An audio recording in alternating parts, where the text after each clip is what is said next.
Welcome to Because You Need to Know, recorded live at the Cohen Multimedia Studio at Chautauqua Institution. I am Edwin K. Morse, President and Founder of Pioneer Knowledge Services.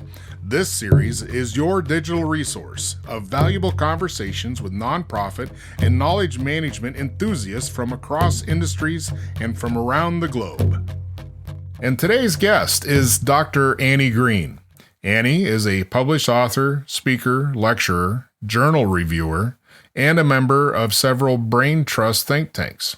She was the co-founder of the Knowledge Management Education Forum, served as a chair of the Association for Intelligent Information Management KM Competencies team, served as the chair of the International Conference on Intellectual Capital and Knowledge Management 2013. She is the creator of the Framework of Intangible Valuation Areas, a model that identifies intangible assets within the business structure. She also has created the Business Reasoning Analytics Intelligence Network, a model that identifies the components to establish artificial intelligence in the business enterprise structure.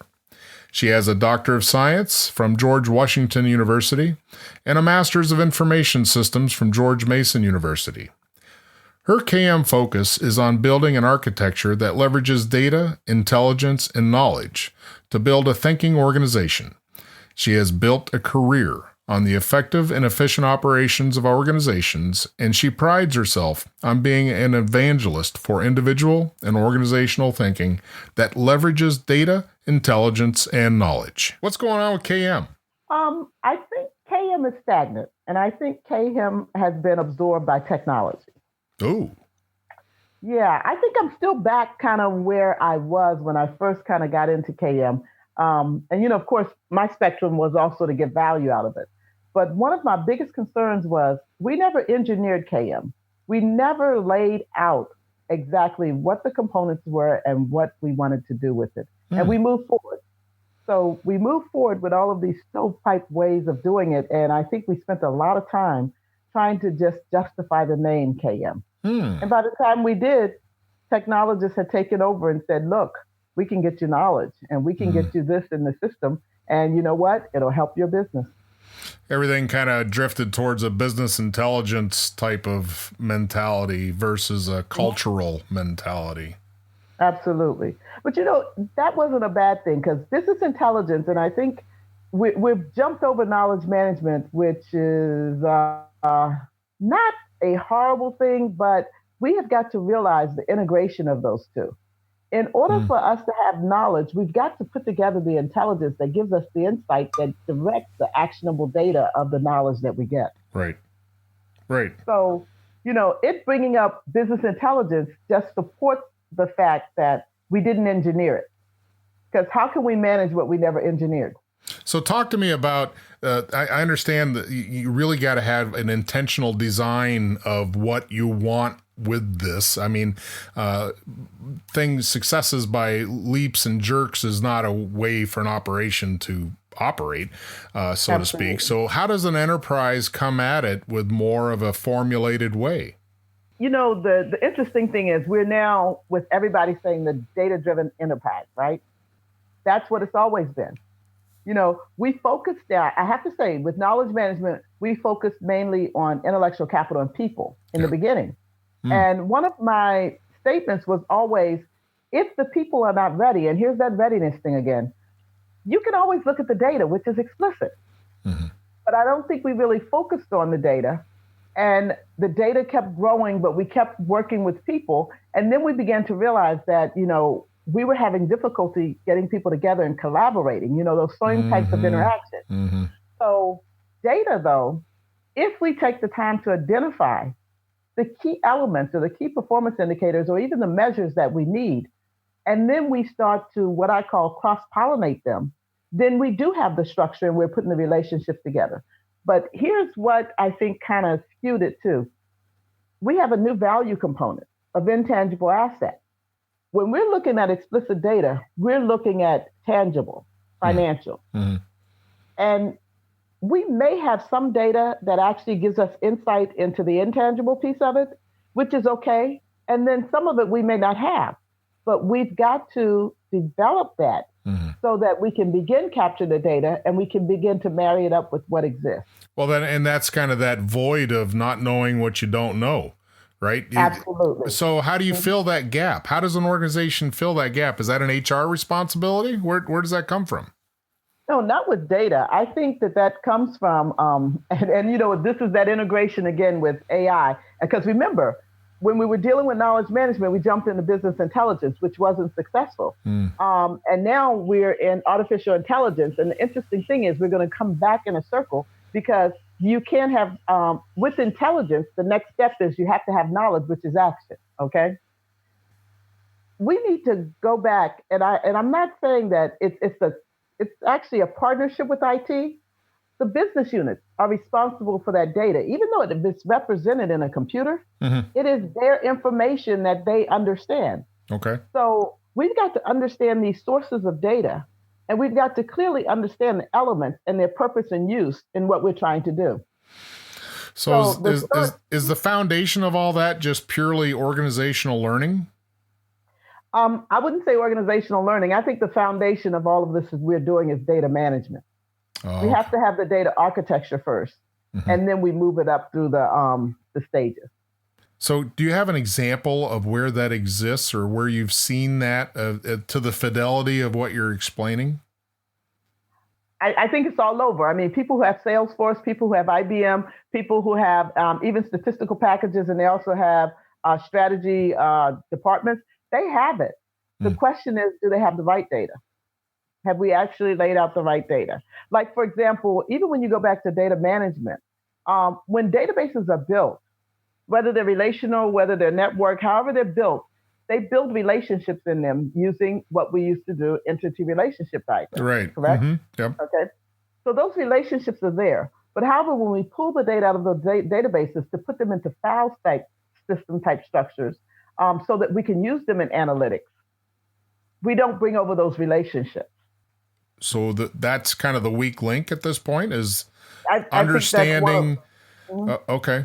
All right. So is there? I think that's one of the weak links. So that's kind of and when you're saying that, I'm thinking like forensics, right? You're doing a really comprehensive understanding of not just the data pieces and the buckets they represent, but what are the interrelated. Boy, that's going to take a lot, right? I'm not sure. I don't think so. I think that we got away from data management. And once again, one of the things that I think we need to do is learn how to integrate properly because people have certain skill sets. And what happens is we jump over those skill sets every time we get something new come on the market. Like right now, we have the data scientist. Okay. How does the data scientist play into that? How do they connect back with data management? How do they connect back with those database developments? Now, there used to be DBAs. There were people who understood data, and there was governance around data. You know, you had to do data dictionaries. You had to identify each of your elements. And of course, in the year of 2000, those things became extremely important as well. And, you know, you tied that into your records management because, of course, in your organization, you want to keep your records straight so that you can go back and retrieve them when necessary. So you had naming conventions for them. You had navigation ways for them. You had ways that you could understand how that data was actually filtering up through the organization so that you could eventually put it into those strategic reports or those tactical and operational types of initiatives. Now, I'm not saying that it's going to be hard because here's the view that comes back, and probably a lot of studies show this. There are experts in that field that could do it quite quickly. But if you decide that you don't want that skill level, then yes, if you get someone who's not quite versed in it, it's going to take much longer. Well, this all sounds like for large companies. Everything we've been talking about is for, I would assume, big to large multinationals thing. But what about the small organization? Do they have to have this fidelity? And where does that come into for understanding how knowledge management fits in for them? It's a lot easier, I think, for smaller companies because their structures are much smaller. So it is the same thing.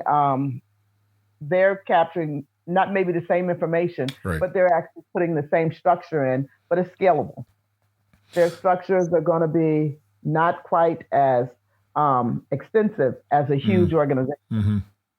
But they still have to, even as a small company, you still have to understand the data which you're capturing and then how you can leverage that data to improve your performance Right. of either your employees, your product and your service. And again, it will relate back to their strategy. If that particular small organization or small mom and pop organization is not looking to become this huge enterprise, then I mean, the owner or even the child of that owner, if you have it laid out, can put that into place for them. But they still have to understand the data that they're working with. Well, in it, that kind of, as you keep poking the data concept, it almost comes to the point where it's like, it's not so much the survey results, it's the questions. It's more important, right? How do you ask the question? And that's what I keep hearing is how do you get the right data and how do you identify what you don't know? It almost seems like you would have to have somebody from outside looking in to be able to identify gaps much easier than being inside. That could happen, yeah. If you have your strategy or you identify the questions, because the questions can be parsed and the questions can be directed back to the data that answers the portion of the question that you're asking. So yes, I mean, sometimes you might want to bring an outside source in with a new set of eyes that can look at it and say, but this is what you said that you wanted, but however, this is what you're capturing, But part of that too is, even with bringing someone outside, and you've heard with even knowledge management, we need those taxonomies and we need those mappings so that even if you bring somebody outside, they don't misinterpret what it is you need or what it is you're getting from your data. How does that all tie in and who draws it for a strategic view? So we've talked about data management. We've talked about knowledge management. Those are all hinge points for me around whatever the infrastructure is of the organization, right? Whatever they're using, however they're doing the information communication technologies. So who drives the bus? The leadership drives the bus. Okay. Just like you with financial, you have names of financial what you're trying to do. I'm trying to increase the revenue. I'm trying to decrease the expenses. Okay. And then you can put those specifics. Okay. What are you trying to do on the other side with knowledge? Am I trying to identify where my profitable employees are? Am I trying to identify, how my branding plays in the marketplace with my competitors? You got to be specific with that. What just like you did with financial, non-financial, or intangible, you've got to name it and say what it is you want to do. And then you break that down into a formula. Because, see, that's what ties you into, we have the data, now we're building the intelligence, and that intelligence is going to give us actionable data that's going to flow into your knowledge management. Now, it can flow into knowledge management in two ways. It can flow into it that it's a small way of improving an operation. And when you want that, then you want the path to take that up. How do I communicate it to the right person? How do I verify that they are using it? How do I make certain that they're getting the outcomes they're supposed to be getting? And how do I tie it back to some value so that I see that it is actually contributing to the performance of the organization? That sounds like a lot. Let me tell you, any engineering concept is a lot. Yeah. We go back to systems engineering because knowledge management is a discipline and is also a system. But is it also an art? Well, I mean, art falls into all of it. I mean, that's why now we have art added back to STEM, it's STEAM. Right. Because ultimately, it goes between two audiences. You have a technical audience, and then you also have a business audience. And you must convert it so that it talks in a language to the business user. Good point. But the business user also has to communicate back to the technical user so that it can be constructed and architected to provide them the visual that they need. That interpretation, right? The Absolutely. Make it useful to me. It's like looking at a spreadsheet of numbers. Okay, great. I don't know what that means, right? Yeah. Right. Okay. Right. Yeah. Right. So. And right now, the person who does that is the data scientist, but they can't do that effectively unless the business has given them the right data. When you compared it to the chief operations officer, a CFO, or somebody that's looking at the numbers, who can you kind of give me an overview of what you think a KM audit would look like for an organization? What would be the things you would look at? Well, I'll go back on experience in looking at a KM audit. Okay. Because there are two sides to KM. There is the explicit, and then there is the tacit. Okay. So going up those two paths, of course, with the explicit, I want to do a data and an information mapping so that I can see what I have on that side. Okay. And then on the other side, I want to do a social mapping, a relationship mapping or knowledge mapping of people. Okay. Once I have those mappings, once we have those two views, we can then begin to start looking into it to identify the gaps. Okay. And we can also start looking to see what we have in place that we can move forward with to gather some of those low-hanging fruit. As you said, it's a lot. Yeah. You cannot expect for this to be an overnight epiphany. Right. This is going to be an initiative that you have got to intentionally plan, and that you've got to look to see where you get the low and the high leverages out of it. And what you're going to do is you're going to scale up. You're going to scale up. You know, I'm a systems engineer by trade, which comes into strong play with my process understanding. And then, you know, of course, I went into artificial intelligence and then into knowledge management, and my whole structures of coming back together. So when I look at KM, and even when I look at AI, I look at it from a systems perspective, and I say, what components do I need in place to ensure that this is operational and that I'm getting the outcomes that I'm expecting? In that structure, in that specified engineering type framework, how do you create space for free range collaboration? You know what I mean? Just that the natural social structure of space sharing. That's part of the methodology that you put into place. I mean, with knowledge management, part of that is setting up communities of practice, communities of interest. That free space is absolutely there. Again, I look at the components, and one of the things that you want to do is you want to make them highly cohesive and not so tightly coupled. You know, I want them to be able to work independently, but I want to know where the integration points are that I can leverage. Can you go deeper on that? Yes. Like, for example, I mean, if I'm gathering, and I'll use it from this perspective, data management, I'm managing all of my data, right? And I've been in organizations where they take all of the data and dump it into a data warehouse. And it's like, why are you doing that? If I know my data, then I should know my strategic points. I should know the key performance indicators and also the measures that I need to move forward into a separate database, which would give me my intelligence. Now, over time, I'm monitoring, and that may change, okay? So the thing is, these two units now are working independent of each other, but if I need to get the information, I can connect back to my transactional database and then go down further, that deep learning, to see something that has happened, okay? Now, in knowledge management, I can also take that forward. And again, I'm not going to couple it so tightly that they break when they, you know, that they can't break when they work together. Right. I want to be able to stream my data. I want to be able to have the data somewhat manual, somewhat augmented, and I need to see those areas and know the best way that it works. And then here's the thing.